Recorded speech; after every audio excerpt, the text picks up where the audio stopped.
60-second book review of Caste, The Origin of Our Discontents by Isabel Wilkerson. First of all, 5 stars. Great book. I've read quite a few books this year in the last 10 months on racial and social injustice, and this is the best one.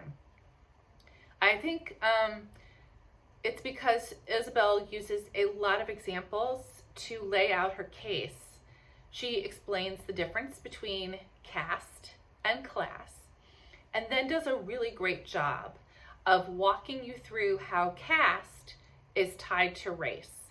And I was really shocked. It's possible that I was taught this in high school, and because I was an apathetic teenager, I didn't pay attention. But I was shocked to learn from this book that the Nazis used the American slave system as their model for how they set up concentration camps and their atrocities against the Jewish people of Germany.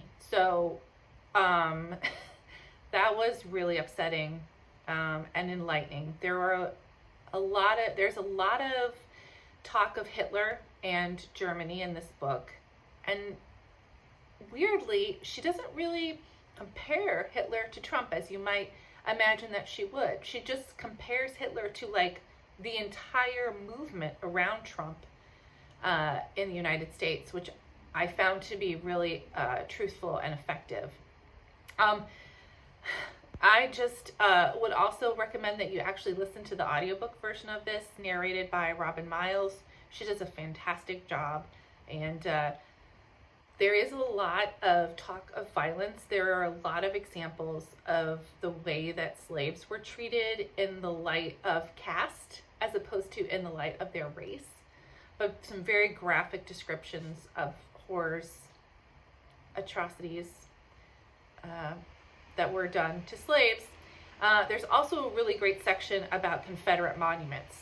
And I think for anyone who thinks that the removal of Confederate monuments in the U.S. is something that we shouldn't do, I would, again, suggest that you read this book. It's just really compelling. I may actually read this book again because it is fantastic. I want to buy copies of it for everyone that I know. So 5 stars for Caste, The Origin of Our Discontents by Isabel Wilkerson.